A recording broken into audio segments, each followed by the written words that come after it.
What can you do with a romance book with no fantasy elements and almost 600 pages?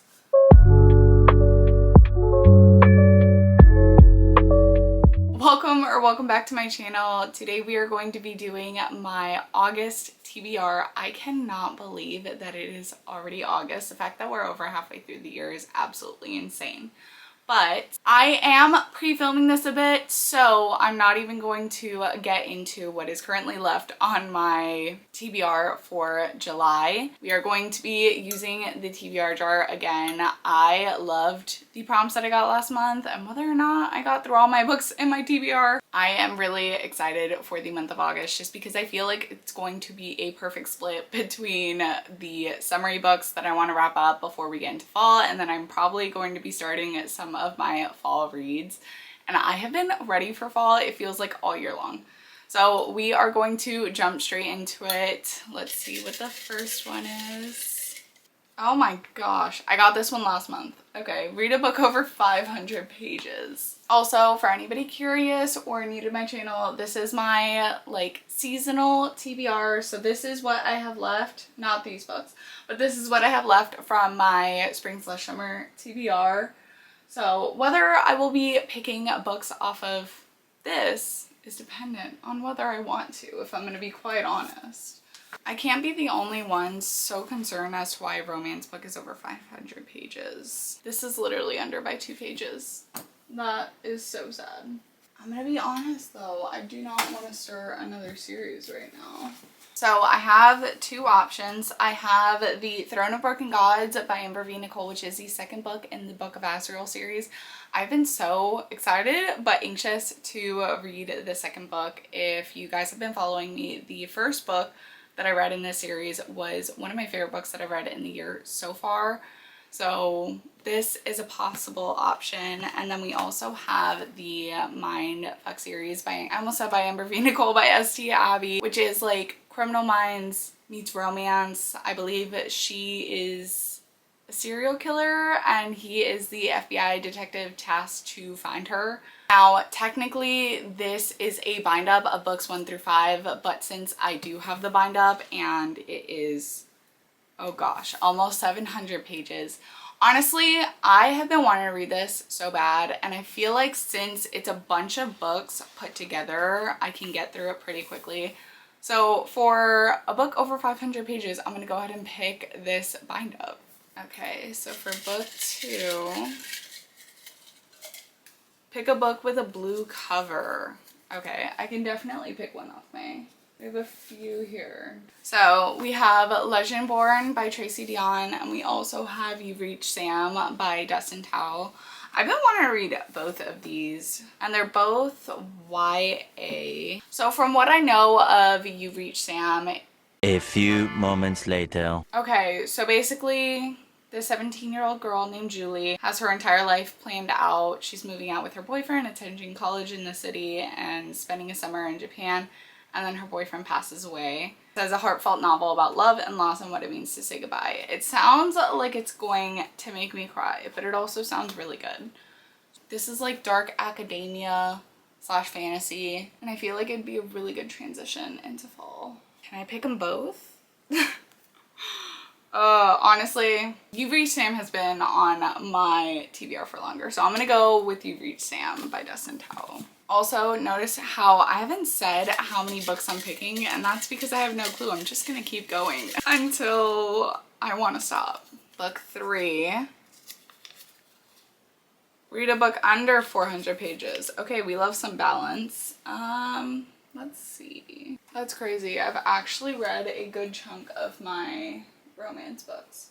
Okay, so I do have this new release. It's Night and the Moth by Rachel Gillig, which if you haven't heard of this, I would be so shocked. It is the author who wrote One Dark Window, which is a gothic fantasy that came out a few years ago now.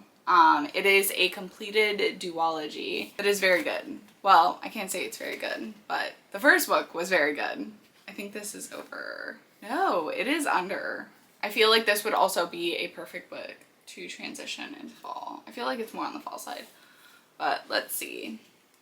It says, Sybil Delling has spent her 9 years dreaming of having no dreams at all. Like the other foundling girls who traded a decade of service for a home in the Great Cathedral, Sybil is a diviner.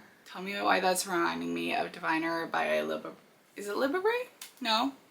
Yes, Libbre. It's a young adult book. From then, she can predict terrible things before they occur, and lords and common folk alike travel across the Stonewater Kingdom's windswept moors and fraggy mountains to learn their futures by her dreams. It sounds good, but do I want to read it right now? I've been wanting to read... Hang on, let me grab it. No, I was going to say that I recently read the first book in this duology, but I've been wanting to read the sequel to A River Enchanted, which is called A Fire Endless by Rebecca Ross. Nope, it's almost 500 pages. Okay, well there goes that. Ooh, do I have any horror books that I haven't read yet? So, I am actually dead set on this book now that I saw it, The Hollow Places by Kingfisher. I actually just recently read 2 books by Kingfisher. One I really liked, the other one, it was okay. But I am very excited to read this. I've heard very good things, specifically about The Hollow Places. So this is going to be book 3. And it's on Kindle Unlimited. So if I want to read it on my Kindle, I can, which is perfect because I don't think, well, I don't know how many of these are on my Kindle, but that one is, I know for sure because I've been eyeing it. Okay, so book 4, a book you've owned for over a year. Okay, so I have these 2 chunky romance books that have been sitting on my TBR cart. So I think I'm going to pick between these 2.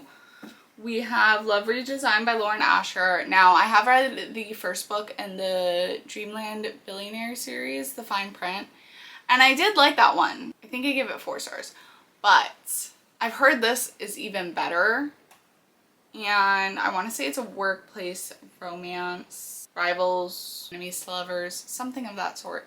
Is it really enemies to lovers though if it's contemporary? I feel like that's hard to do unless it's like mafia romance. But Lakefront Billionaire, how lovely. And then we have Things We Never Got Over. Now I've heard really good things about the first 2 books in this series, and I heard the last one was just kind of okay, but it says Knox Morgan doesn't tolerate drama, especially in the form of a stranded runaway bride. Okay. Naomi Witt is on the run, not just from her fiance and a church full of well-wishers, but from her entire life. What can you do with a romance book with no fantasy elements and almost 600 pages? Like, why? Why? Do I do any mini money mo? Okay, no need to fear, we are back. I had to make space on my memory card.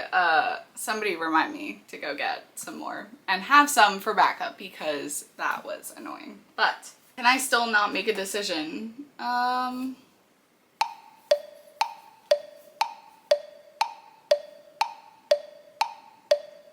Okay, you know what? Since I am pre-filming this, go ahead and let me know which one I should read in the month of August. They're both first books in series. So we have Love Redesigned and Things We Never Got Over. So either leave a blue heart or a purple heart in the comments section, and that is the book that I will pick for this prompt. So theoretically, we have 4 books picked so far. Let's see what number 5 is. Ooh, book with a number in the title. I don't even know if I have one. So this was on one of my TBRs a while back, and it is still on my TBR, obviously, because I didn't get to it. But we have First Time Caller by B.K. Borison. We also have Ninth House by Leigh Bardugo, which is a dark academia, which I've also been really wanting to get to for a bit. Wow. Okay. So those are the 2 books that I have. And if you guys can't tell, I'm definitely leaning towards fall books right now. And on that note, I am going to go with Ninth House by Leigh Bardugo. I don't know why that was hard for me to say, but I am so excited for this book. I've heard great things, and I love a good dark academia. So let's see. It says a tale of power, privilege, dark magic, and murder set amongst the Ivy League elite. Sounds great. It is a bit on the larger side. Actually, it's not too bad. It's like 450 pages. Still not too bad. But again, I've heard nothing but great things about this, and I'm very excited to read this book. I was thinking 6. but now I'm thinking 8. I don't know. I do have a lot of bigger books on my TBR, so maybe I do 6. Maybe this is my last one. Continue a series. Honestly, yeah. Yep. I know exactly what I'm picking. The Throne of Broken Gods by Amber V. Nicole. I know book 4 is coming out in this series later this year. Let's actually see what month. Goodreads, my trusty friend. Okay, so book 4 comes out October 28th. I definitely want to be ready for book 4 when it comes out. And like I said, another chunky book. I think this is just over 600 pages. That is going to be all the books I'm going to pick for my TBR. I want to leave some room for mood reading. Just to recap, we have the Mindfuck series by St. Abby, You've Reached Sand by Dustin Thao, The Hollow Places by Kingfisher, Ninth House by Leigh Bardugo, The Throne of Broken Gods by Amber V. Nicole. And then you guys get to pick in the comment section whether I read Things We Never Got Over by Lucy Score or Love Redesigned by Lauren Asher. Athena wanted to come say hi. Yeah, thank you guys for watching today's video, and I will see you guys in the next one. Bye.